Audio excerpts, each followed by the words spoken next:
ናዝሊ በቪላ ቤት ውስጥ በሥራ ላይ እንዳለች እህቷ ኑርማን በድንገት መጣች። ናዝሊ በድንጋጤ ምን አመጣሽ? ቤቱ የኔ አይደለም ተጠንቀቂ እያለች ብትጮህም ኑርማን በቤት ውስጥ ያለውን የፈሪድን ውብ ዕቃዎች በማየት ተገርማለች። ናዝሊ ምግብ እያዘጋጀች ሳለ አሱማን በድብቅ ወደ ሁሉም ክፍል ገብታ መሳቢያዎችንና ቁም ሳጥኖችን ፈተሸች። አይኖቿ በአንዳንድ የወርቅ እጅጌ መያዣዎች ላይ ያረፉ፣ በብርሃን ስር ያበራሉ። በቁጠባ ሳጥኗ ውስጥ ከሰበሰበቻቸው ሳንቲሞች የበለጠ ክብደት ነበራቸው። እንዲህ ያለ የቅንጦት ነገር ለእብሪተኛዋ አሱማን የምትፈልገው ነበር። እናም ከቁልፎቹ ውስጥ አንዱን አንስታ በኪሷ ጨመረች። በአቶ ፈሪድ ክፍል እንዳለች ናዝሊ መታ ከክፍል እንድትወጣ አደረገቻት። ኑርማን እዚህ የመጣችው ከናዝሊ ገንዘብ ፈልጋ ነበር። ለጓደኛዋ ነጅላ የልደት ስጦታ መግዣ ገንዘብ ከናዝሊ ወሰደች። ናዝሊና ጓደኛዋ ፍቱን የኑርማን ያልተገባ ባህሪ ስላሳሰባቸው ወዴት ፓርቲ እንደምትሄድ የልብስና የጌጣጌጥ መግዣ ገንዘቡን ከየት እንደምታገኝ ለማወቅ እሷን መከታተል ጀመሩ። ናዝሊ በለበሰችው ልብስ በምንም መልኩ ወደዚያ ቦታ መግባት እንደማትችል ፍቱን ነገረቻት። እናም ፍቱን ባዘጋጀችላት ውብ ልብስ ለብሳ አሱማንን ለመከታተል ሄዱ። ከክለብ ሲደርሱ ናዝሊና ፍቱን አዲስ ገጠመኝ ገጠማቸው። በክበብ ውስጥ ኑርማንና ጓደኛዋን ነጅላን አገኙ። ናዝሊ ወዲያውኑ ወደ እህቷ ኑርማን ጋር ሄዳ በግድ ከእነሱ ጋር ተቀመጠች። በዚህ ቦታ ከማን ጋር ነው የምታመሽው? በማለት ኑርማንን በጥያቄ ስታጣድፋት ቆየችና በቁጣ አሁን አብቅቶልሻል፣ አብረሽኝ ወደ ቤት ትሄጃለሽ በማለት ኑርማንን በግድ ይዛ ከክለቡ አስወጣቻት።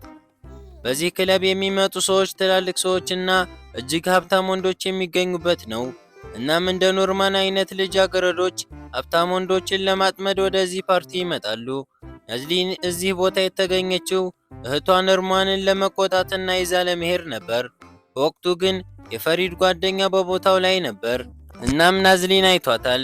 ቢሆንም ናዝሊ የፈሪድ ምግብ ሰሪ መሆኗን አያውቅም። ናዝሊን ያሰባት እሷም ሀብታም ወንዶችን ለማጥመድ ወደ ፓርቲው መምጣቷን ነበር ያስበው። ናዝሊ እህቷ ኑርማንን ድጋሜ ከዚህ አይነት ቦታ እንዳትገኝ መክራ ከክለቡ አስወጥታት ይዛት ሄደች። በማግስቱ ናዝሊ የምግብ ሥራ ትምህርት ነበረባትና ወደ ኮሌጅ ሄደች። መምህሯ ስለ ጃፓን ባህል የቱርክና የጃፓን የጓደኝነት ማህበር በተዘጋጀው ድግስ ላይ እንድትገኝ በመምህሯ ተጋበዘች። ከተማሪዎቹ ናዝሊን የመረጠችበት ምክንያት ናዝሊ የጃፓን ቋንቋ ስለምትችል ነበር። እናም ከድግሱ ላይ አምራና ተውባ ተገኘች። በዚህ ወቅት አቶ ፈሪድ እሱም የድግሱ ተጋባዥ እንግዳ በመሆን በድንገት መጣና ተገናኙ። ናዝሊ በድግሱ ላይ ስለ ጃፓን ባህል ጥልቅ እውቀት እንዳላት ስትገልጽለት ፈሪድ ሕይወትሽ ምግብ በማብሰል ብቻ የተገደበ አይደለም በማለት አደነቃት። አቶ ፈሪድና ናዝሊ በሚያወሩ ወቅት የፈሪድ ጓደኛ ከርቀት እየተመለከታቸው ነበር። ከናዝሊ ጋር ወሬውን ጨርሶ አቶ ፈሪድ ወደ ጓደኛው ሄደ። በሄደም ወቅት ጓደኛው ያቺ ልጅ ማነች? የት ነው የምታውቃት? ሲል ፈሪድን ጠየቀው። እሱም የኔ ምግብ ሰሪ ናት፣ ከዚህ በፊት ስለ ምግቧ ሳደንቅልህ የነበርኩት እሷ ነች ሲል ይመልስለታል። ጓደኛውም ትላንት በክለብ ውስጥ ያያት ሴት መሆኗን ያስታውስና ይቺ ሴት እኮ ትናንት ሴቶች ሀብታም ወንዶችን በሚያጠምዱበት የምሽት ክለብ አይቻታለሁ ሲል ይነግረዋል። ፈሪድም ስለ ናዝሊ ያለው አመለካከት ይለወጣል። እሱን የቀረበችው ምግብ ለመስራት ሳይሆን እሱን ለማጥመድ ወደ ቤቱ የገባች ሴት መሆኗን ያስባል። በድግሱ ላይ ናዝሊ በጣም ጠጥታ ነበር እና ከታዳሚዎቹ ውስጥ አንዷ ላይ መጠጥ በልብሷ ላይ ደፋች። የፕሮግራሙ አዘጋጅ ናዝሊ ላይ ተበሳጨ።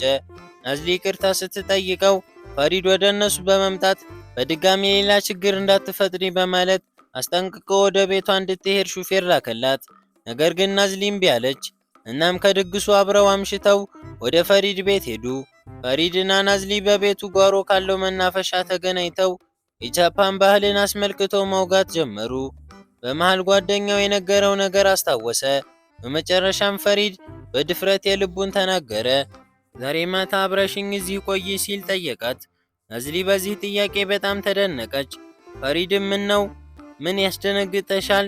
ምን አስበሽ ነበር? በመጀመሪያ እንደ ምግብ ሰሪ ወደ ቤቴ መጣሽ፣ አሁን ደግሞ እኔ በምገኝበት በድግሶች ላይ ትገኛለሽ።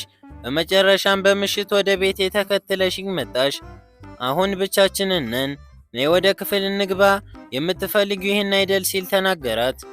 ናዝሊ እየተናገራት ባለው ነገር የተቆጣች ቢሆንም የጠጣችው መጠጥ ሆዷን እያስታወካት ነበር እና ወደ መታጠቢያ ቤት እየሮጠች ሄደች።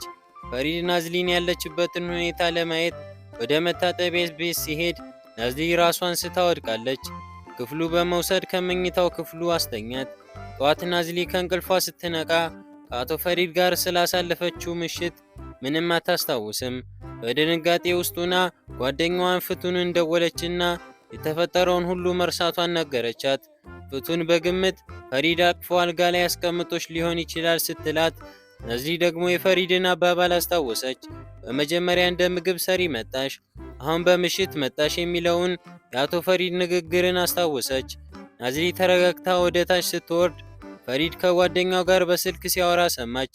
ፈሪድ ናዝሊን ስላገኘኋት ደስ ብሎኛል፣ ወደ ቢሮ ስመጣ እነግርሃለሁ ሲል ናዝሊ ነገሮችን ለመረዳት ወደ ፈሪድ በመቅረብ ምንድነው የተፈጠረው ስትል ጠየቀችው።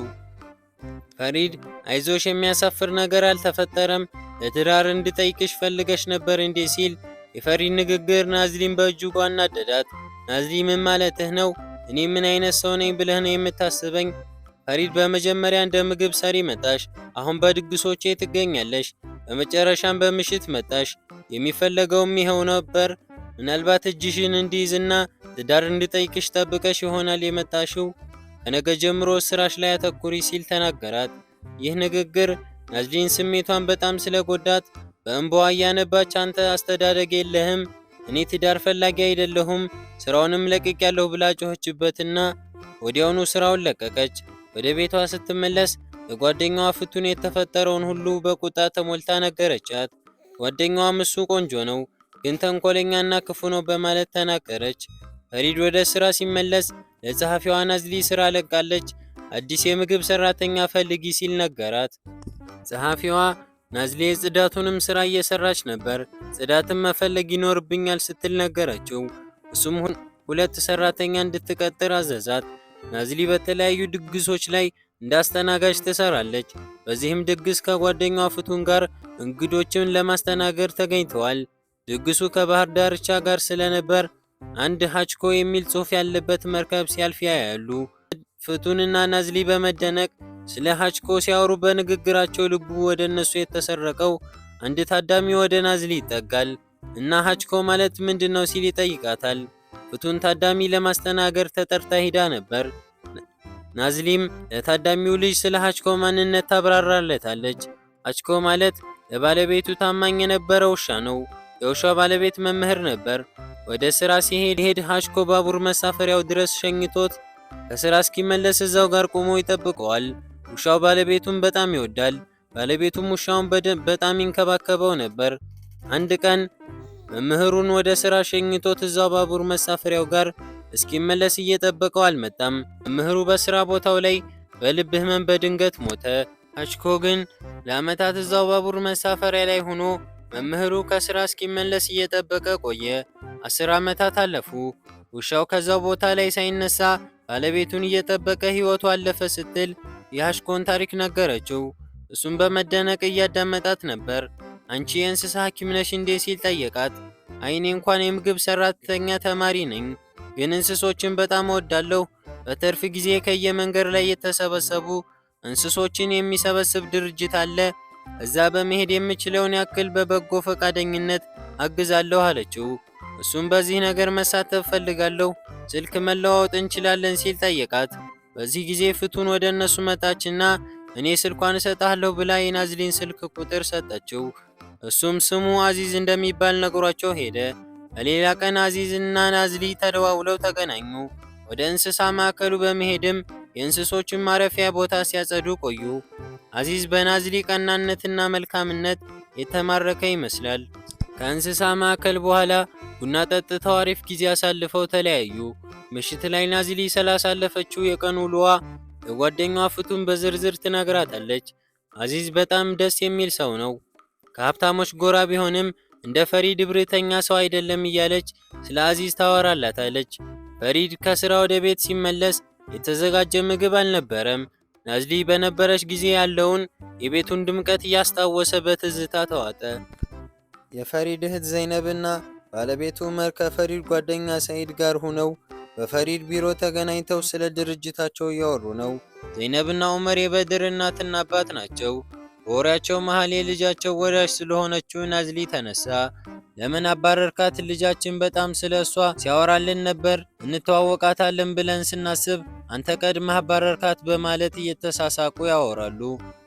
ቀጥለውም በቅርቡ ስላላገኙት ሌላኛው ወንድማቸው አዚዝ አነሱ። ፈሪድም ሰሞኑን ያልተገናኘንም እስኪ ልደውልለት በማለት እንደ ታናሽ ወንድሙ ለሚያየው አዚዝ ይደውላል። ሰላምታ ከተለዋወጡ በኋላ ዛሬ ማታ የቤተሰብ እራት አለ እንገናኝ ይጠይቀዋል። አዚዝም ዛሬ ማታ የቀጠርኳት ልጅ አለች፣ ከእሷ ጋር ጥሩ ጊዜ ለማሳለፍ አስቤያለሁ፣ አዲስ ልጅ ተዋውቂያለሁ ሲል ይነግረዋል። ፈሪድም ልጅቱ ማነች ሲል ይጠይቋል። አዚዝም በቅርብ ነው ያወቅኳት፣ ግን የወደድኳት ይመስለኛል ሲል ይነግረዋል። ፈሪድም ሴት ወድጃለሁ አልመጣም እያለ ነው ሲላቸው ሁሉም መልካም እድል ይሁንልህ ብለው ይሳሳቁ ጀመር።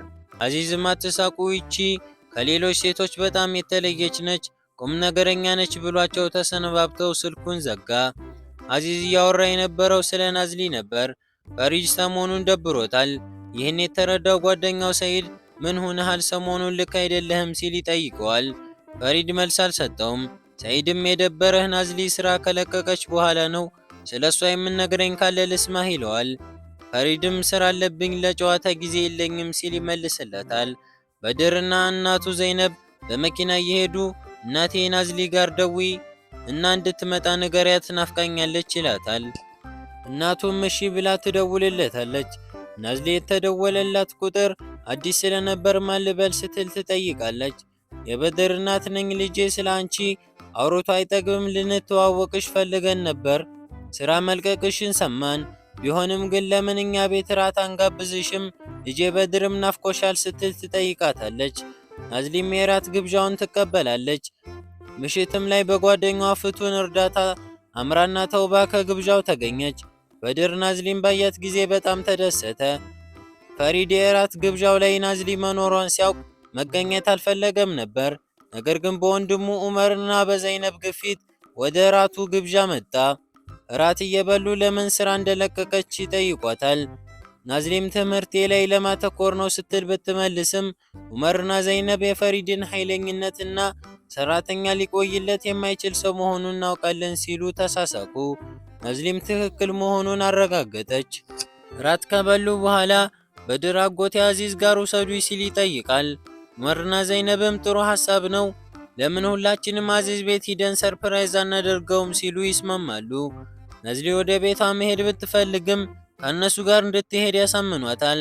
ወደ አዚዝ ቤት ለመሄድ ወደ መኪና ሲሄዱ በድር አጎቱን ፈሪድን እኔ ከአንተ መኪና ላይ ነው መሳፈር የምፈልገው ሲል ይጠይቃል።